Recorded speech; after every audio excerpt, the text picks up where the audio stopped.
사무엘상 14장 36절에서 46절 말씀입니다. 저 한 절 여러분 한 절 교독하겠습니다. 하나님의 말씀입니다. 사울이 이르되 우리가 밤에 블레셋 사람들을 추격하여 동틀 때까지 그들 중에 탈취하고 한 사람도 남기지 말자. 무리가 이르되 왕의 생각에 좋을 대로 하소서 할 때에 제사장이 이르되 이리로 와서 하나님께로 나아가사이다 하매 사울이 하나님께 묻자오되 내가 블레셋 사람들을 추격하리이까 주께서 그들을 이스라엘의 손에 넘기시겠나이까 하되 그날에 대답하지 아니하시는지라. 사울이 이르되 너희 군대의 지휘관들아 다 이리로 오라. 이 죄가 누구에게 있나 알아보자. 이스라엘을 구원하신 여호와께서 살아계심을 두고 맹세하노니 내 아들 요나단에게 있나 할지라도 반드시 죽으리라.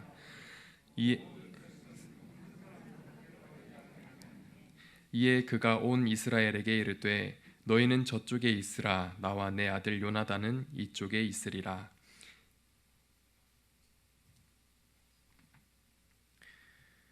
백성이 사울에게 말하되 왕의 생각에 좋은 대로 하소서 하니라. 이에 사울이 이스라엘의 하나님 여호와께 아뢰되 원하건대 실상을 보이소서 하였더니 요나단과 사울이 뽑히고 백성은 면한지라. 사울이 이르되 나와 내 아들 요나단 사이에 뽑으라 하였더니 요나단이 뽑히니라. 사울이 요나단에게 이르되 내가 행한 것을 내게 말하라. 요나단이 말하여 이르되 내가 다만 내 손에 가진 지팡이 끝으로 꿀을 조금 맛보았을 뿐이오나 내가 죽을 수밖에 없나이다. 사울이 이르되 요나단아 내가 반드시 죽으리라. 그렇지 않으면 하나님이 내게 벌을 내리시고 또 내리시기를 원하노라 하니 백성이 사울에게 말하되 이스라엘의 큰 구원을 이룬 요나단이 죽겠나이까. 결단코 그렇지 아니하니이다.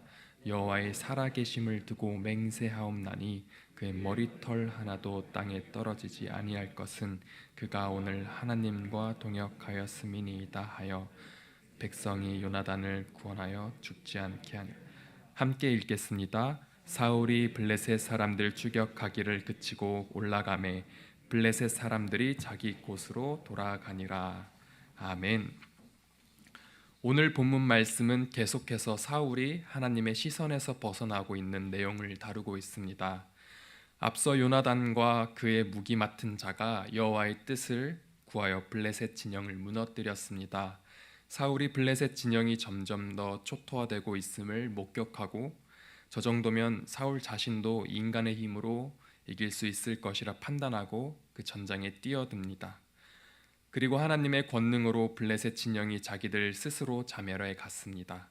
그리고 패배를 직감한 블레셋 군인들은 도망하였습니다. 블레셋 군인들의 도망가는 그 뒷모습을 보고 어떻게 해야 할지 사울과 무리들 그리고 제사장 이렇게 해서 세 인물들이 각각 다른 태도를 보입니다. 그들이 각각 어떤 태도를 가지고 있는지 오늘 본문 36절을 함께 읽겠습니다. 사울이 이르되 우리가 밤에 블레셋 사람들을 추격하여 동틀 때까지 그들 중에서 탈취하고 한 사람도 남기지 말자. 무리가 이르되 왕의 생각에 좋은 대로 하소서 할 때에 제사장이 이르되 이리로 와서 하나님께로 나아가사이다 하매. 아멘. 사울은 오로지 자신의 생각대로 추격해서 탈취하고 전멸시키자는 자신의 뜻을 표출했고 무리는 왕의 뜻대로 무엇이든지 하소서라며 왕께 전권을 돌렸고 제사장은 하나님께 나아가 하나님의 뜻을 구합시다라고 합니다. 제사장의 말을 들은 사울이 하나님께 뜻을 여쭙습니다. 하지만 하나님께서 사울의 요청에 응답하지 않으셨죠. 하나님께서 대답하지 않으시자 사울 왕이 문제가 있음을 알고 원인을 찾고자 합니다. 실은 사울의 요청에 응답하지 않았다면 1차적으로 요청을 한 당사자인 사울 자신에게서 문제가 있는지 따져봐야 했지만 사울은 하나님이 응답하시지 않은 이유를 공동체로 돌리고자 합니다. 그래서 사울은 오늘 본문 38절과 39절에 군대 지휘관들을 모두 불러 모아 이렇게 말합니다. 이 죄가 누구에게 있나 알아보자. 내가 맹세하니 죄를 지은 자는 반드시 죽으리라. 이 말을 통해서 사울이 얼마나 하나님의 마음에서 벗어났는지를 엿볼 수 있습니다.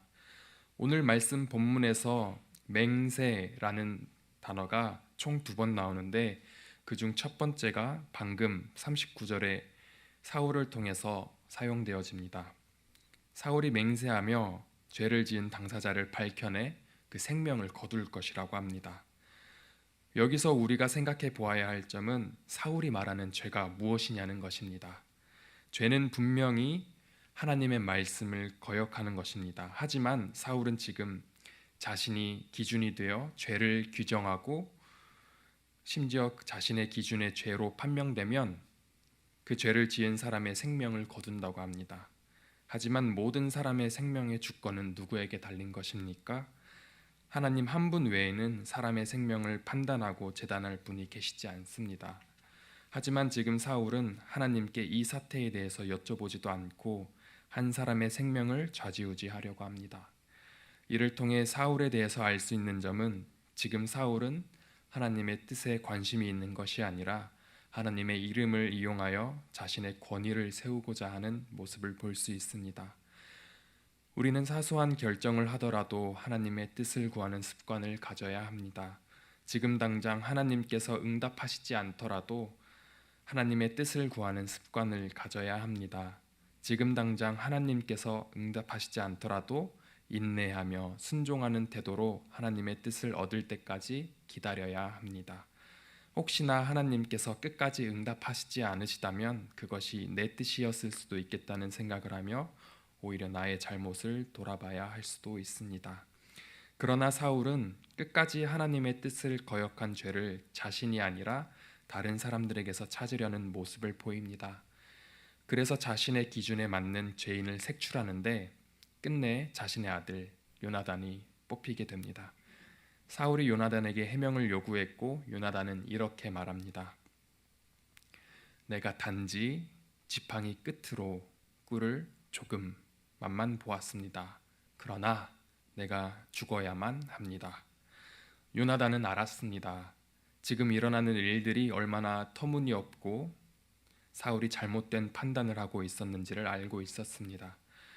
요나단은 아버지 사울과 다르게 여호와의 뜻을 묻고 응답하심에 전적으로 순종하여 나아가 블레셋을 처단한 인물입니다. 하나님의 뜻에 순종하여 맞이한 작금의 어이없는 상황을 요나단은 그저 말없이 수용할 뿐이었습니다. 요나단은 죽기까지 하나님께 100% 순종의 태도를 보여주고 있는 것이었습니다. 하지만 요나단에 반해 사울은 하나님의 뜻에 순종하다 부지 중에 잘못을 저지른 요나단을 끝내 죽이려고 합니다. 여기서 확실해지는 것은 사울이 생각하는 죄의 기준은 하나님께 죄를 짓는 것이 아닌 사울 자기 자신의 뜻을 거역하는 것에 있었던 것이었습니다. 그러나 말로는 하나님의 벌을 내리실 것이라고 계속해서 말합니다. 사태가 이 지경까지 치닫자 오히려 백성들이 나서서 사울을 말립니다. 오늘 본문 말씀 사무엘상 14장 45절을 함께 봉독하겠습니다. 백성이 사울에게 말하되 이스라엘의 이 큰 구원을 이룬 요나단이 죽겠나이까? 결단코 그렇지 아니하니이다. 여호와의 살아계심을 두고 맹세하옵나니 그의 머리털 하나도 땅에 떨어지지 아니할 것은 그가 오늘 하나님과 동역하였음이니이다 하여 백성이 요나단을 구원하여 죽지 않게 하니라. 아멘. 여기서 참 신기한 모습을 볼 수 있습니다. 바로 백성들의 태도가 바뀐 것이었습니다. 백성들은 앞서 사울이 무엇을 하자고 했을 때 36절과 40절에 이렇게 말합니다. 왕의 생각에 좋을 대로 하소서. 하지만 왕의 생각에 좋을 대로 따르겠다던 백성들이 45절에 사울의 뜻에 반대하고 나섭니다. 그리고 백성들이 요나단의 생명을 살리기 위해 맹세합니다. 여기서 오늘 2가지 맹세 중 나머지 2번째 맹세가 나온 것입니다.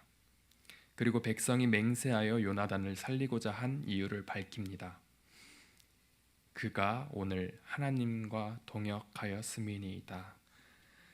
사울만 몰랐던 사실을 백성이 알고 있었습니다.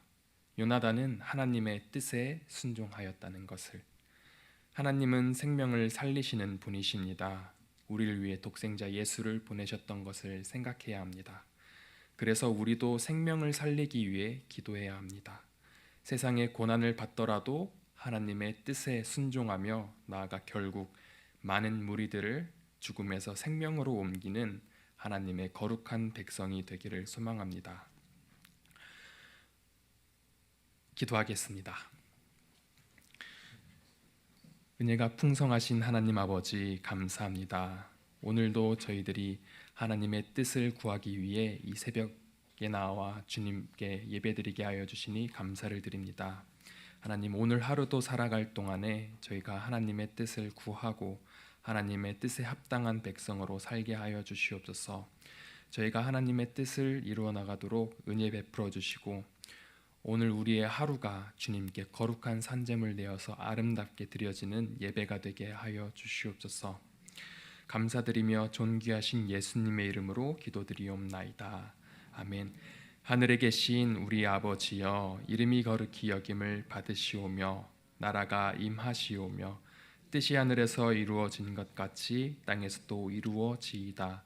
오늘 우리에게 일용할 양식을 주시옵고 우리가 우리에게 죄 지은 자를 사하여 준 것 같이 우리 죄를 사하여 주시옵고 우리를 시험에 들게 하지 마시옵고 다만 악에서 구하시옵소서. 나라와 권세와 영광의 아버지께 영원히 있사옵나이다. 아멘.